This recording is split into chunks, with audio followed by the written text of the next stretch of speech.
Welcome to the intersection of technology, cybersecurity, and society. Welcome to ITSP Magazine. You're listening to a new The Hacker Factory podcast with hacker maker Phillip Wylie. You're about to discover what the role of a professional hacker entails, the different specializations it holds, and what it takes to learn and become one. Enjoy the conversation as Phillip and guests unveil the secrets of professional hacking, a mysterious, intriguing, and often misunderstood occupation. Knowledge is power, now more than ever.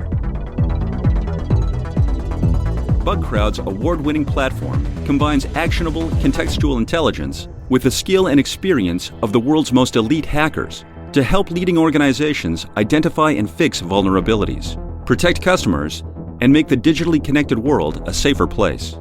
Learn more at bugcrowd.com.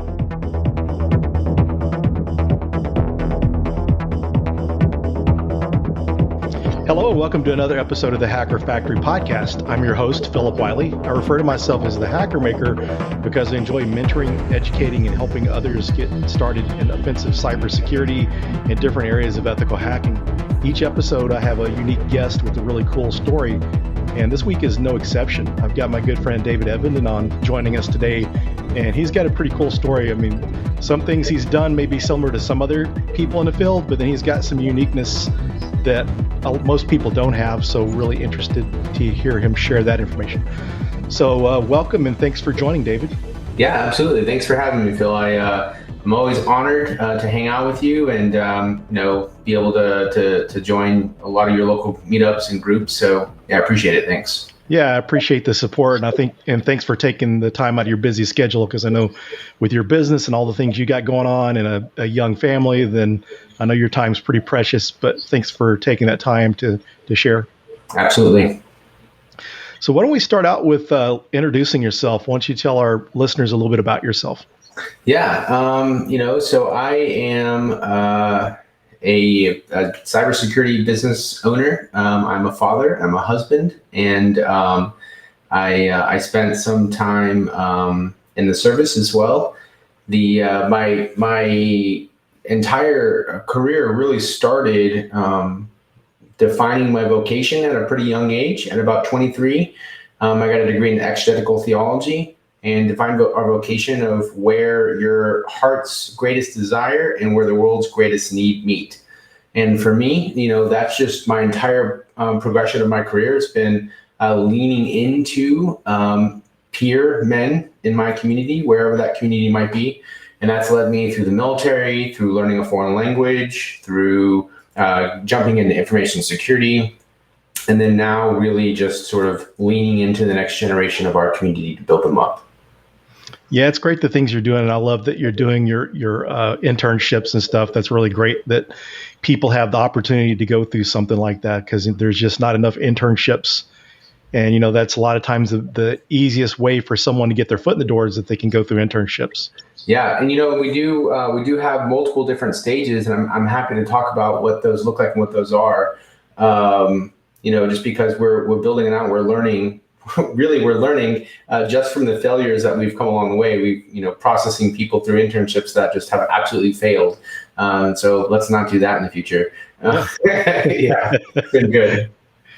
Yeah, if you want to share about your internship, that would be great. Sure, yeah, absolutely. So we started with some internships to help with different projects, and just kind of like understanding people's core capabilities and their aptitude to learning different functionalities and development cycles, information security, pen testing, but then into like development. How well do you work in Python Flask? How well do you work in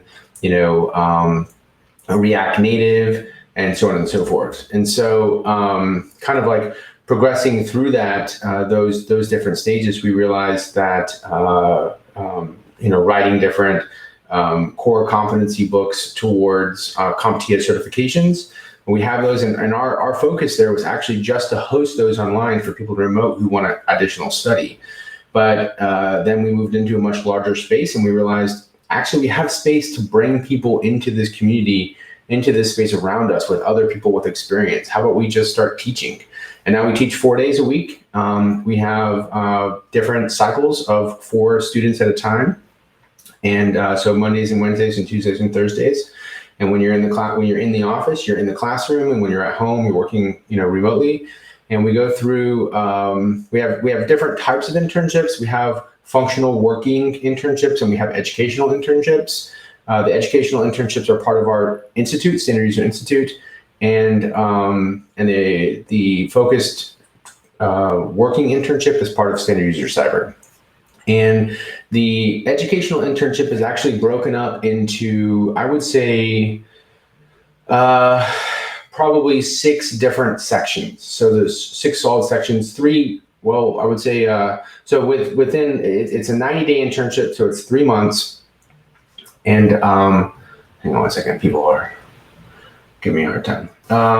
So broken up into 3 different months. So it starts with development. And in development, you're working in Python, you go into data camp, you have a good solid 2 to 3 weeks of working, basically introduction to Python, all the way through using like different modules for Python for data scientists. You're using big data lakes and information like that, so you can bring it in and perform computational analysis against real world data.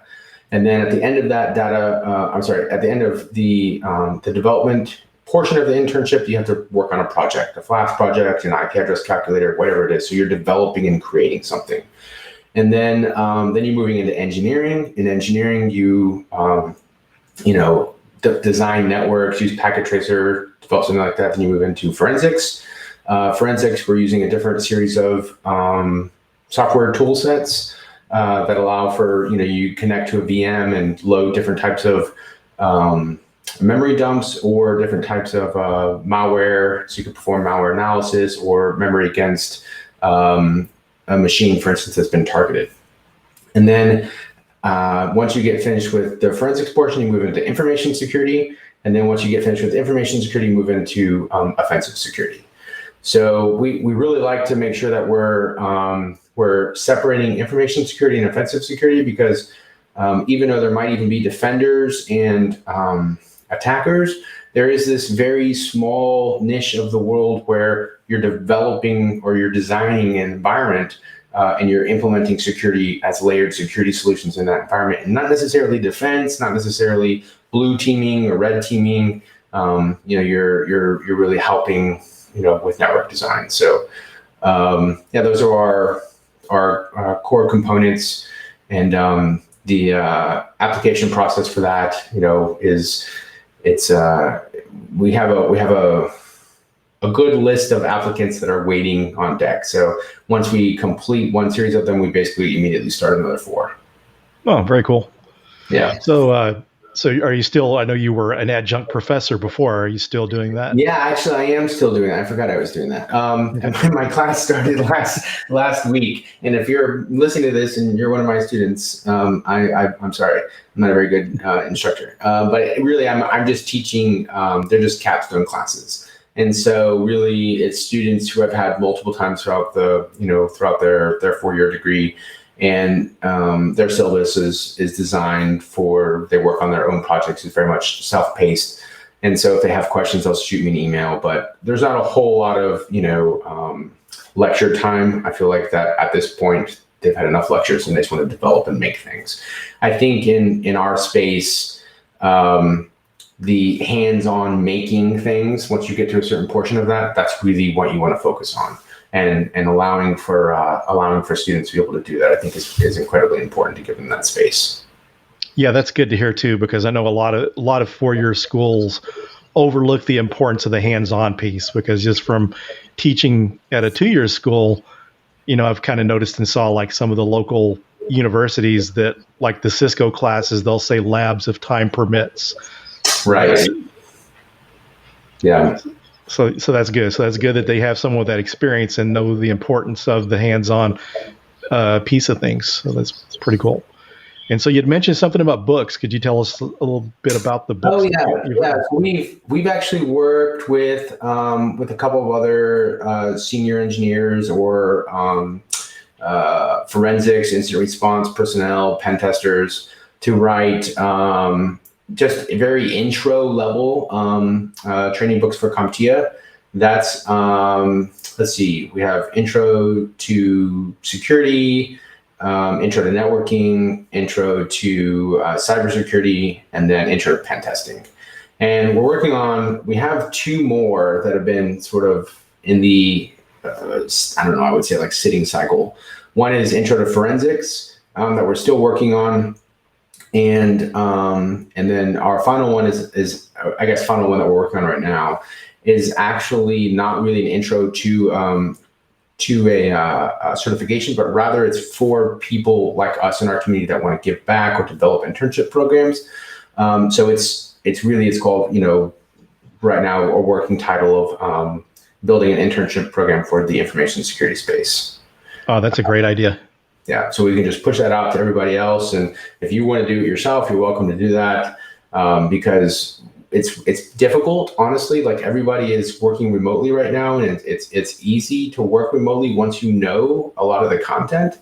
But most of what we're doing, if you want to learn, you want to put your hands on something, you want people to show you what you're doing wrong, it's really nice to work with other people in a smaller space. So pushing that information out and sharing with everyone else to allow for them to come together to work in their local communities, wherever that might be. We want to make sure we give that back.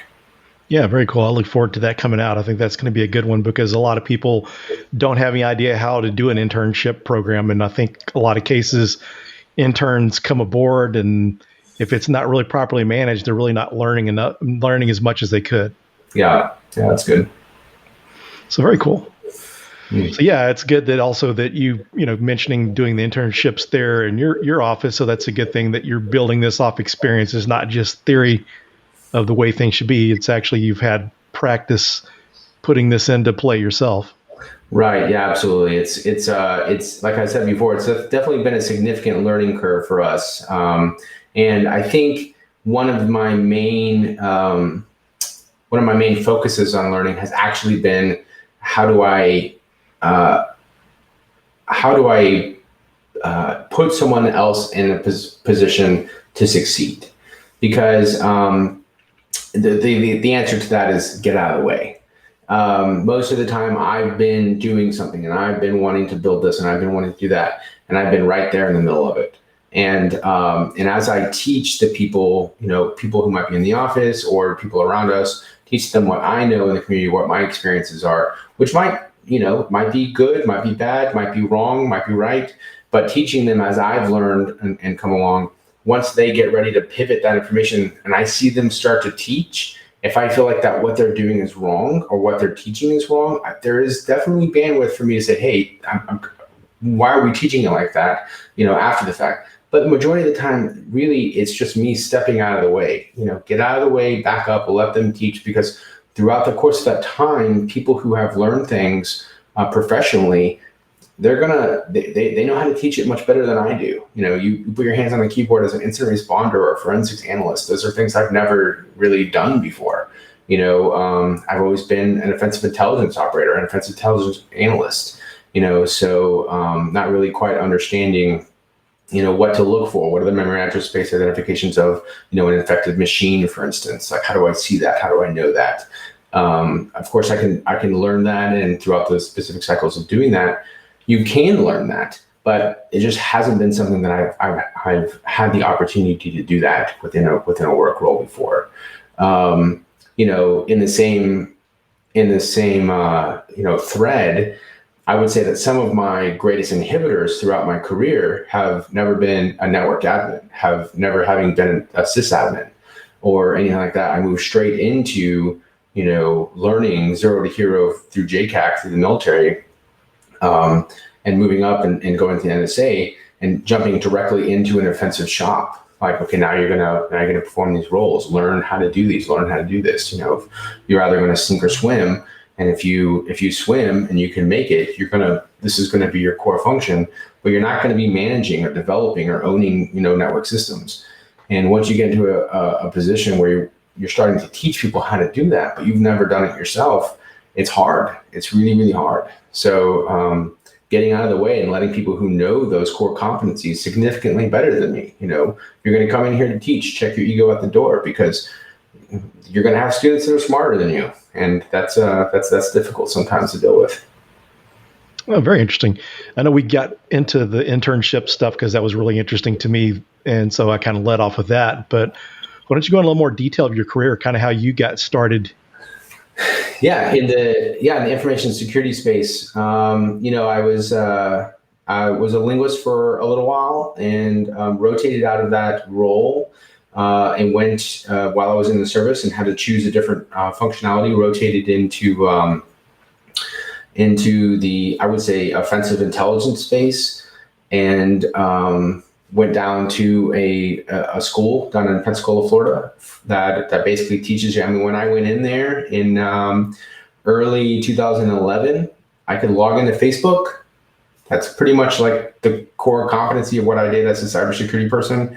And then, spent the next 6 months, 10 hours a day for 6 solid months, learning everything from like assembly to hex to little Endian, all the way to layer 7, and how then backtrack that all the way in reverse of how to exploits and vulnerabilities and memory address space and heaps and buffer overflows. How do they work within conjunction of this entire space of that's some kind of weird organic living thing built off of, electrical pulses in a machine that's not really alive. Learning about computers and just the entire life cycle of what an organic computer actually is. We tend to forget that, the human brain is built on, electrical impulses, and the exact same way a computer is the same thing. It just goes significantly faster in a way that that's hard for us to conceptualize. But once you get that, it becomes this irresistible, subject matter that you lean into, and you're so consumed by it that you just can't stop. Anyways, I don't know how I got into the philosophy of, romanticizing computers, but sorry about that. That's good stuff. I learn from these podcasts as well. So I like to hear people's different philosophies on things. Yeah, absolutely. Yeah. So anyways, once I did that, I eventually found myself at NSA Red Team. And while I want to go into, the core aspects and authorities that they hold, most of that, I mean, you can Google that and go look on your own and take a look at stuff. But, for the most part, really what you're doing is just hunting for vulnerabilities in US-based DoD infrastructure, and then helping mitigate and remediate. Sounds very interesting. Yeah, it's fun. Yeah, I can just imagine what you must have learned going through the training. That sounded pretty intense. Oh my gosh, I wanted to cry every day. I wanted to cry every day. Yeah, yeah. At least when you're learning a foreign language, there's human interaction because you want to be talking to other people. When you're learning, essentially when you're getting like an associate's degree, or really within the subject matter itself, you strip out all of your gen eds. You're really getting a bachelor's degree in information security or cybersecurity in 6 months. So, you're going through an entire class. It's a 40-hour class in 1 week, and so it's hard, and your brain. There's definitely burnout. There's significant burnout in that program, but you have to be a certain kind of nerd to make it through. So, we're all in that space. So if you made it through, you belong here for sure. So yeah, that's pretty cool going in, because I'm sure you had no idea what it was going to, how you would do if you hadn't worked in that area much. That's true. I would tell you though that after getting into this space and being here for long enough, one of the things that's helped me understand, the language of computers is having been a linguist prior to that. Really, in computers, you're just speaking a different language. You need to talk to a computer in the way that it communicates. And if you understand how to convert, nouns to nouns and verbs to verbs, you're going to be able to do the same thing. You just take it at a 10,000 foot view and you narrow it all the way down, and you say, okay, well, how do I communicate a noun to noun, verb to verb in assembly? Or how do I do that in hex? Or what does that actually mean? Once you realize these other aspects and ratios of communicating on different, OSI layers, they're not really communicating on different. I mean, it's not a new communication. It's just assembly represented differently. And so it becomes easier to sort of scale and redesign in your head how things are working. So it's just, again, it's been a road of learning one way, failing that way, learning a new way, and learning how to learn. Learning how to learn was probably my one of my greatest successes, like personally, because I think that a lot of us are raised in environments or places where we may not be encouraged as young children. We may not be lifted up or leaned into to learn a lot of this stuff. And it wasn't until even in college, getting a degree in exegetical theology is theoretical. You're not using that. You're not. It's all knowledge-based information. And most of it at that point is the interpretation of historical context into your opinion, hermeneutically, for instance. So exegetical theology is what, let's just say, for instance, I wrote a letter to you about something that was going on in your environment. You had managers and there was a president and so on and so forth. And someone found that letter 400 years from now, and we're trying to interpret what was going on. What was I actually talking about? Who was in charge at the time? Where were we at geographically? So on and so forth. That's exegetical anthropology, for instance. Then you move into how does that information help me or apply to me today? That's hermeneutical theology. So life application study Bibles, for instance. I say that because the concepts of learning and how to learn something new and how to apply it to myself and apply it to myself moving forward has been incredibly important. So it wasn't until that I learned how to do that moving into, for instance, linguistics and moving into cybersecurity was so important for me to lean on that knowledge base. And then learning how my brain functions and remembers color coding and spatial awareness and so on and so forth, for me to maintain that knowledge and carry it with me. Oh, very interesting. Yeah, I'm sure, because trying to figure out how to learn yourself. Not everyone learns the same way, so there's just no book out there that can tell you this is what you do to how you learn. Yeah, I mean that's exactly right, and I think that it's just this crazy epiphany for each individual person that once you learn that, you're so astonished. I wish I would have known this 10 years ago. The amount of information that I would know today, I've forgotten all of it. So it's definitely a wonderful thing to learn more about yourself as you lean in. Yeah. So on that same subject, so how do you learn best? What did you figure out about yourself? How you learn best?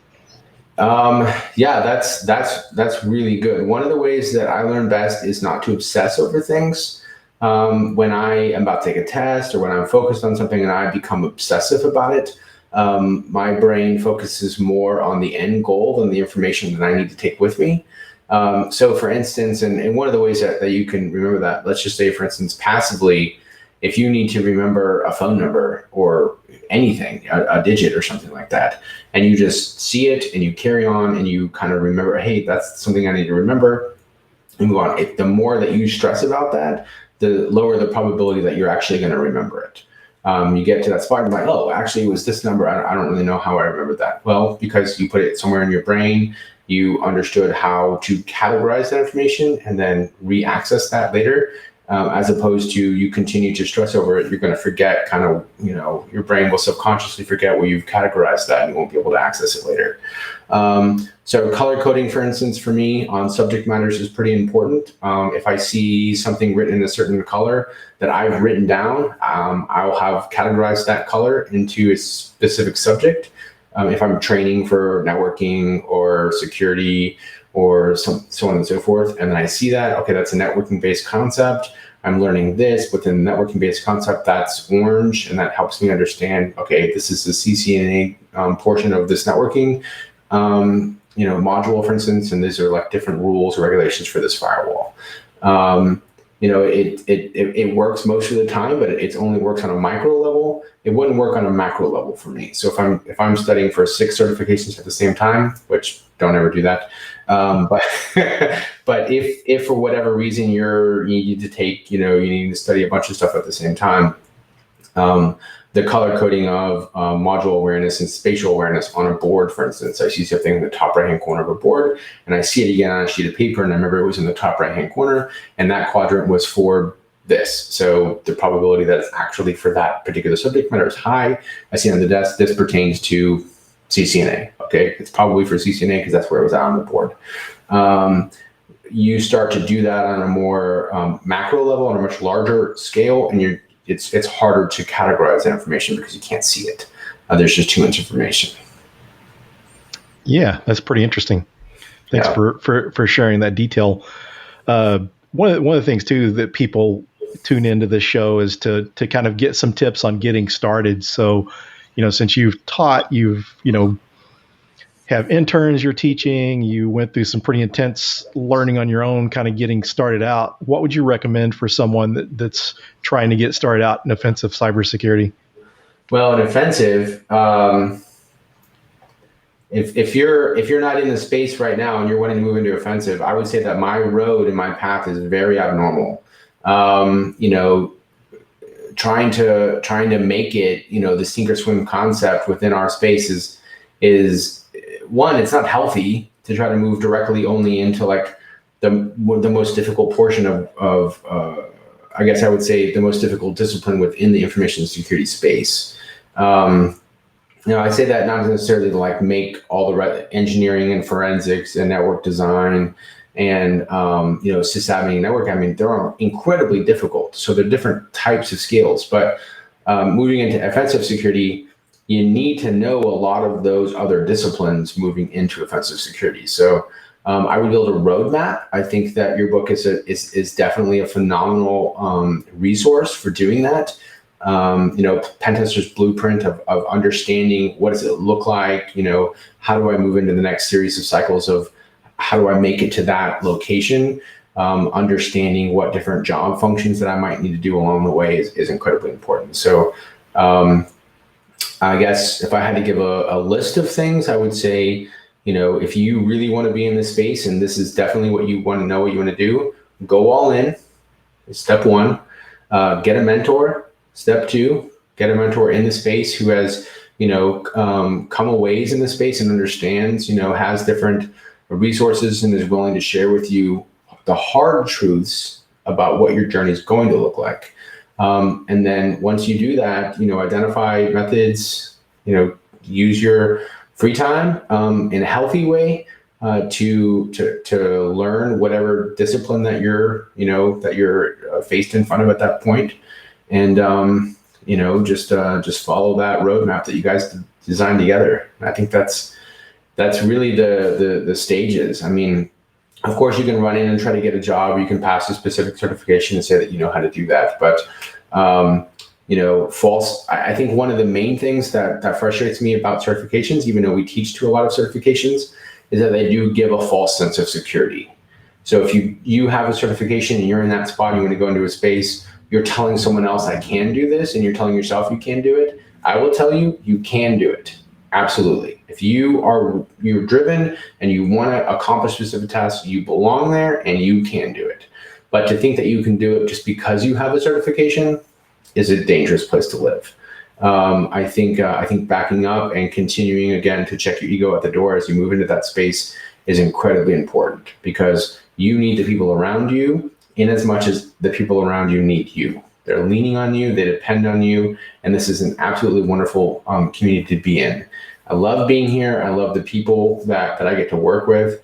People like Phil is, I can't even imagine that so many people understand and lean into that of how wonderful our space is and how we lift and build each other up. Yeah, it's an awesome community to be part of, and great to have people like yourself. So we're coming down to the end of the show. If there is there anything you'd like to share or something we didn't touch on that you'd like to talk about, or any shout outs or anything? I just think that one of the,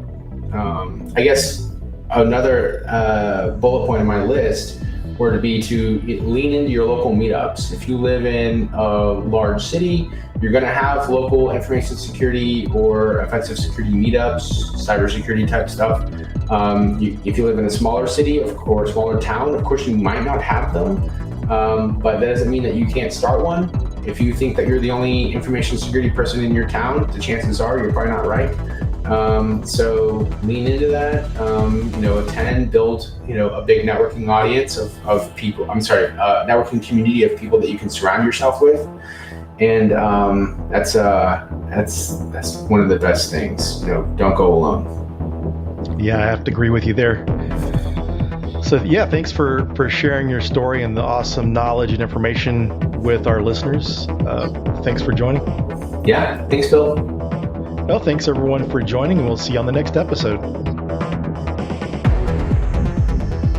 BugCrowd's award-winning platform combines actionable contextual intelligence with the skill and experience of the world's most elite hackers to help leading organizations identify and fix vulnerabilities, protect customers, and make the digitally connected world a safer place.